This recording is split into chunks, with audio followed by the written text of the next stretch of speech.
দেখুন, কাটমানি তো সব জায়গাতেই, স্বাস্থ্য হোক, আপনার কয়লা হোক, আপনার বালি হোক, আপনার শিক্ষা হোক, এমন কোনো জায়গা নেই যেখানে কাটমানি নেই।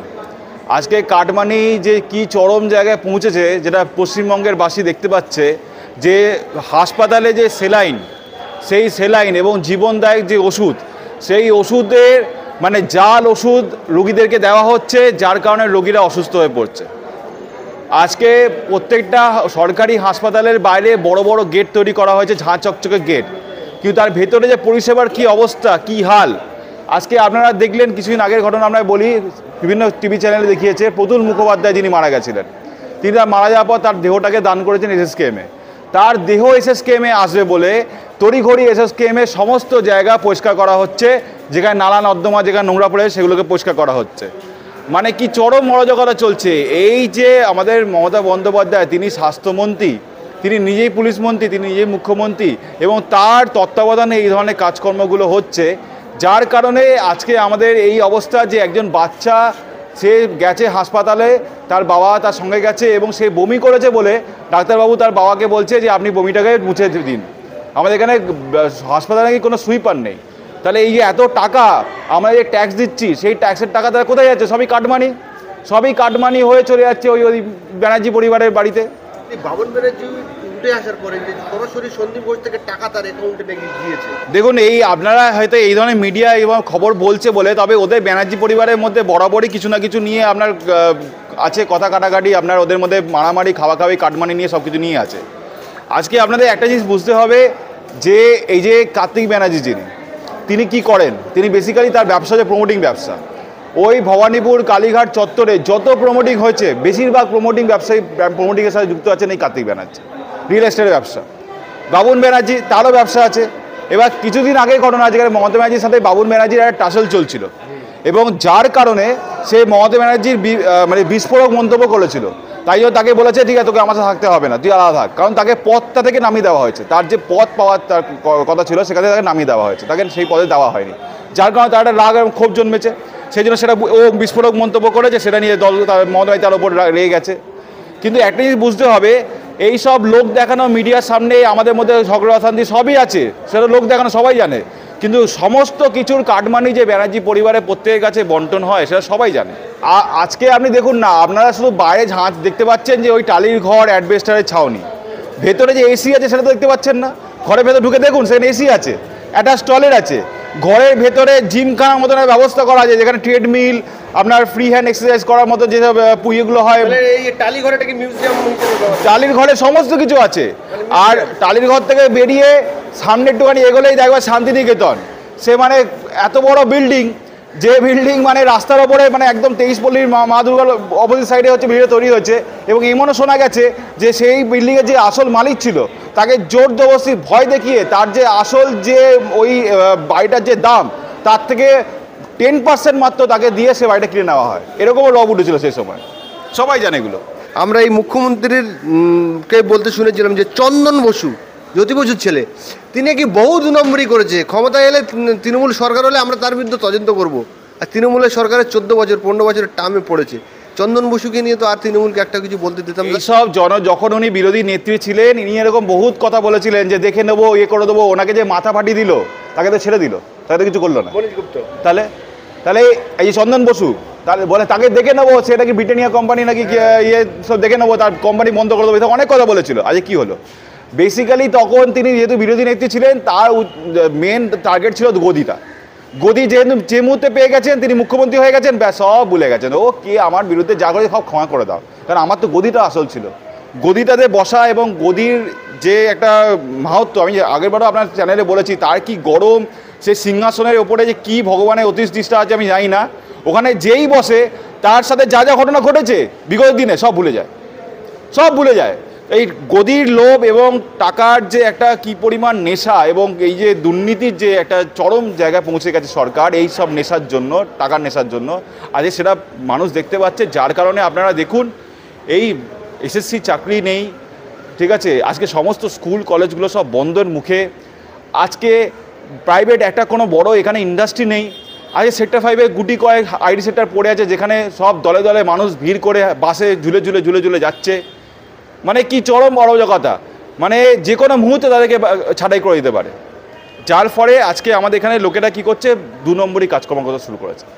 মার্ডার, খুন, জখম, এর ঘরে মারামারি, ওর ঘরে মারামারি, তার ঘরে বোম ফেলা, তারপর আপনার এই দয়েন কোম্পানি থেকে কাতুচ চুরি করে সেগুলো কুচলা বাজারে বিক্রি করা। কেন করছে তারা এগুলো? কেন পেটের জন্য তো করছে। সঠিক তারা পয়সা, তাদের যে ন্যূনতম মজুরি সেটা পাচ্ছে না বলেই তো এই ধরনের 2 নম্বরই কাজকর্ম করছে। চলতেই থাকবে এগুলো, চলতেই থাকবে যতক্ষণ না বড় ইন্ডাস্ট্রি হবে। তারা ছোট ছোট ইন্ডাস্ট্রি যতক্ষণ না হবে ততদিন এই 2 নম্বরের কাজকর্মগুলো মানুষ করতে থাকবে। ইন্ডাস্ট্রি হবে কোত্থেকে? সিঙ্গুরের তৈরি কারখানায় আমাদের মাননীয় গিয়ে সর্ষে ছড়িয়ে দিচ্ছে, তাহলে ইন্ডাস্ট্রি কি হবে? শুধু ইন্ডাস্ট্রি আকাশে হবে বলছেন আপনি? সর্ষে ছড়িয়ে কি হলো? তা সর্ষেটা আপনার ফসল তো হচ্ছে না। আজকে সিঙ্গুরের লোকেরা এখন যা বর্তমান পরিস্থিতি, সেখানে চাষ করার মতো পরিস্থিতি নয় তো, পরিস্থিতি নয় তো। আর তাদের যে ছেলেমেয়েরা তারা তো ন্যূনতম গ্র্যাজুয়েশন পাস করেছে। তো গ্র্যাজুয়েট ছেলে সে মাঠে কাজ করতে যাবে? কখনো এটা হয়? মাঠে যারা কাজ করে মাথায় গামছা বেঁধে, সে একটা গ্র্যাজুয়েট ছেলে সে মাঠে কখনো কাজ করতে যাবে? সে তো চাকরির পরীক্ষা বসবে, সরকারি চাকরির জন্য, টিচার হওয়ার জন্য ছুটে পড়ে যাবে। কিন্তু টিচারই কোথায়? চাকরি হচ্ছে না। ওই বসে সব 2016-14 ব্যাচ সব ওখানে বসে ধর্মতলা মোড়ে। ও হবেই না। কেমন হচ্ছে কালীঘাটের কাকু সুজয়, যার নামটি বলছেন সুজয় ভদ্র, আমি বুঝতে পারছি সে আদৌ কালীঘাটে থাকে না, থাকে বেহালায়। কিন্তু কালীঘাটের কাকু কী করে হয়ে গেলাম সেটাও এখনো বুঝতে পারছি না। দ্বিতীয় হচ্ছে এই যে লিপস অ্যান্ড বাউন্সের কথা আপনি বললেন, বাঁকড়াঘাটে যেখানে তাদের অফিসটা, আমি দেখে এসেছি সেই জায়গাটা। ঠিক আছে, আজকে লিপস অ্যান্ড বাউন্স, এই যে আপনি হয়তো জানেন রাজীব গান্ধী, তিনিও তো মারুতি সুজুকির সাথে জয়েন্ট ছিলেন। সঞ্জয় গান্ধী, তারও তো কোম্পানি ছিল। তারা একদিকে কোম্পানিও চালাতেন, অনেক মানুষের আপনার রুজি রোজগার করাতেন, একদিকে আপনার রাজনীতিও করতেন। কিন্তু এই আমাদের ভাইপো কি করবে? ও ভাইপো একটা লিপস অ্যান্ড বাউন্স কোম্পানি খুলে ভেবেছিল কিছু মানুষকে চাকরি দিয়ে আমার কিছু মুনাফা হবে। মুনাফাটা তারই হলো, কিন্তু বাকি যারা ওখানে কর্মচারী কারুর হলো না। আলটিমেটলি এটা এখন সিবিআই র্যাডারে এখন বন্ধ হয়ে পড়ে আছে। এখন মানুষ ওখানে নাকে দেবে মরছে। আপনি বলেছিলেন যে আমার কালীঘাটে বাড়ি, মুখ্যমন্ত্রীর বাড়ির ঢিল ছড়া দূরত্বে। অভিষেক বন্দ্যোপাধ্যায়, আমি শুনেছি আপনার নাকি বন্ধু হয়, আপনার চাকরি বাকরি দেয়নি, কোনো পার্টির লিডারও করেনি, সেই জন্য আগে আপনি এরকম বলছেন। কখনোই নয়। আমি জীবনে কোনো চাকরি চাইতে তাদের কাছে যাইনি, আর না জীবনে কোনো চাইবো। ঈশ্বরের কৃপায় এবং আমার নিজের ওপর এতখানি আত্মবিশ্বাস আছে যে কলকাতা হাইকোর্টের মতন এমন একটা জায়গায় আমি আইনজীবী পেশা হিসাবে নিযুক্ত, এবং আমি এখানে যথেষ্ট ভালো নিজের আইনজীবী পেশাটাকে নিয়ে চলি। সুতরাং আমার কোনো সরকার আমাকে যদি 100 কোটি টাকার বেতনেরও চাকরি দেয়, তাও আমি সেই বেতনের চাকরি নেব না, কারণ আমার চাকরির প্রয়োজন নেই। আমি বলছি যে অনেক আমাদের কলকাতা শহরে, আমি যেহেতু অভিষেক আমার পাড়ার ছেলে, আকাশ তার ভাই, সেও আমার পাড়ার ছেলে, আমরা একসাথে অনেক খেলাধুলো করেছি। হ্যাঁ, খেলাধুলো করেছি, চিনি তাকে, সেও আমাকে ভালো করে চেনে। এবং আমাদের পাড়ার কথা বলছি, দিদিমণি তখনও টিএমসি পার্টির জন্ম হয়নি, তখন তিনি বিরোধী নেত্রী ছিলেন, অন্য দল করতেন, কংগ্রেস করতেন, এবং তিনি রেলমন্ত্রী ছিলেন। তিনি 21 দিনে এই ধর্মতলা মুখে হাঙ্গার সাহেব বলতেছিলেন, আমি এসে দেখে গেছি, ওখানে অনেক ছিল। এবার তখন সে সময় কথা বলছি, সে সময় তিনি সবার বাড়িতেই যেতেন, তখন অত ওনার ইয়ে ছিল না, গাম্ভীর্য ব্যাপারটা ছিল না। সেখান থেকে দাঁড়িয়ে বলছি, আমাদের পাড়াতে এরকম অনেক ছেলে মেয়ে আছে রকে বসে আড্ডা মারে, কাজ নেই, বেকার। গ্র্যাজুয়েট মোটামুটি সায়াপ্রসাদ কলেজ, নাইট কলেজ থেকে পাস করেছে, বা আশুতোষ কলেজ থেকে পাস করেছে, করে বেকার, পাড়ার রকে বসে আড্ডা মারে, গাঁজা খায়, সিগারেট খায়, বিড়ি খায়, এইসব খায়। আমি বলছি যে ভাইপো এবং দিদিমণিকে, এদেরকে আপনারা চেনেন, আমাকে চিনি দিতে হবে না। আপনার পাড়াতে বহরম বোস ঘাট রোড, হরিশ চ্যাটার্জি স্ট্রিটে আপনি ঘোরাফেরা করবেন, প্রচুর পেয়ে যাবেন এরকম। ওই ঘাটের মাঝখানে দেবে সবাই বসে ওখানে আড্ডা মারে, চা সিগারেট খায়, গল্প করে, সব করে। তাদেরকে ধরে আপনি কাজে নেন না, তাদেরকে কিছু কাজে দিন না, আমার দরকার নেই। যারা সত্যিকারের যারা গ্র্যাজুয়েট ছেলে, যারা এখন বেকার ঘুরে বেড়াচ্ছে, তাদেরকে কিছু কাজের ব্যবস্থা করে দিন না। এই যে আপনি সিপিএমের নামে গিয়ে এত উল্টোপাল্টা কথা বলেন, এত বাজে কথা বলেন। আপনি জানেন জ্যোতি বসু সেই আমলে একটা ভালো কাজ করেছে। আমি আমার কথা বলছি না, আমি বলছি আপনাদের চ্যানেলের মাধ্যমে অনেকে বলে। কিন্তু দেখুন, আমি আইনজীবী, আমি নিরপেক্ষ হয়ে কথা বলছি, আমি কারোর কোনো দলের সাপোর্ট হয়ে কথা বলছি না। সিপিএম সেই সময় একটা ভালো কাজ কী করেছিল জানেন? অটোর পারমিট দিয়েছিল সবাইকে, যারা শিক্ষিত গ্র্যাজুয়েট ছেলে, যাদের কোনো ইনকাম নেই, কোনো চাকরি পাচ্ছে না, মানে এমপ্লয়মেন্ট এক্সচেঞ্জ তখন ছিল 2013 পর থেকে এমপ্লয়মেন্ট এক্সচেঞ্জ বন্ধ হয়েছে। তার আগে এমপ্লয়মেন্ট এক্সচেঞ্জে কল যেত বাড়িতে, আমি এখন জানি, কারণ আমার দাদা বাবা ঠাকুরদার কাছে যেত।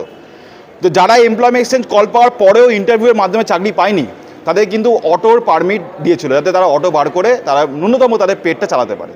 সেই ধরনের কিছু কাজ করুন না। এই তো গতিধারা প্রকল্পে তো ওই বার করেছিল ওই ক্যাব ট্যাক্সি, উনি বলছেন ঝালমুড়ি করতে, ঘুগনি করতে। দাঁড়ান মশাই, উনি তো গতিধারা প্রকল্পে ক্যাব ট্যাক্সি বার করেছিলেন, তো কি হলো? ওই প্রকল্প উঠে গেল, ক্যাব ট্যাক্সিও উঠে গেল, চলে গেল, একদম ভোগে চলে গেল। আর ঝালমুড়ি আর আলুর চপ আর ওই আপনি বেগুনি আর ওই পকোড়া ওইসব বেচে চলবে না, কারণ ওই সবেও এখন কাটমানি চলে এসছে। এখন ঝালমুড়ি, পকোড়া আর আলুর চপেও আপনার ওই উড়িষ্যা এবং আপনার ওই উত্তরপ্রদেশ, বিহার ওখানকার লোকেরা এসে এখানে সব ঠেলা নিয়ে বসে থাকে, বাঙালিদের সেখানে চান্স নেই। কারণ ওরা মোটা টাকা দেয় তো পুলিশকে, ধরে ধরে প্রতিদিন টাকা দেয়, ওই জন্য ওদেরকে বসতে দেবে, বাঙালিদের বসতে দেবে না। তাহলে বাঙালি যাবে কোথায়? তাহলে ওই জন্য আজকে বাঙালিরা পরিযায়ী শ্রমিক হয়ে গেছে এবং এই বাংলা থেকে ছেড়ে ছেড়ে দলে দলে চলে যাচ্ছে কোথায়? মহারাষ্ট্র, আপনার মুম্বাই, দিল্লি, ব্যাঙ্গালোর, হায়দ্রাবাদ, চেন্নাই, ওইসব জায়গায় তারা পরিযায়ী শ্রমিকের কাজ করছে, কারণ এখানে কাজ নেই, এখানে ইন্ডাস্ট্রি নেই, কাজ নেই, ঝালমুড়ি পর্যন্ত বেচতে দেবে না। এবং আপনারা এটাও জানেন হয়তো যে বাথরুম যেগুলো আছে আমাদের পে অ্যান্ড ইউজ টয়লেট, কিছু আগে আমি বলেছিলাম একটা খবরের চ্যানেলে, যে সেখানেও কাটমানি ঢুকে গেছে। মানে হাইওয়ে পাশে বা আপনার বিএম বাইপাসে একটা বাথরুম নেই, আর সেখানে যে কটা বাথরুম এমনি লোকাল আছে সেখানে বাথরুম করতে গেলে আপনাকে কাটমানি দিতে হয়। এখন এখানে এমন অবস্থা হয়ে গেছে। সুতরাং এই সরকারের দিন শেষ, 2026-এ এই সরকার আর থাকবে না। আজকে দিল্লিতে আপনারা দেখছেন ডবল ইঞ্জিন সরকার, আম আদমি পার্টি পুরো মুখে সাফ হয়ে গেছে। আজকে 2026-এ আপনারা দেখবেন এই পশ্চিমবাংলা থেকে, এই কলকাতা থেকে এই দিদিমণির টিএমসি পার্টি, তাদেরও যত পাপ করেছে সব পাপ পুরো ধুয়ে মুছে সাফ।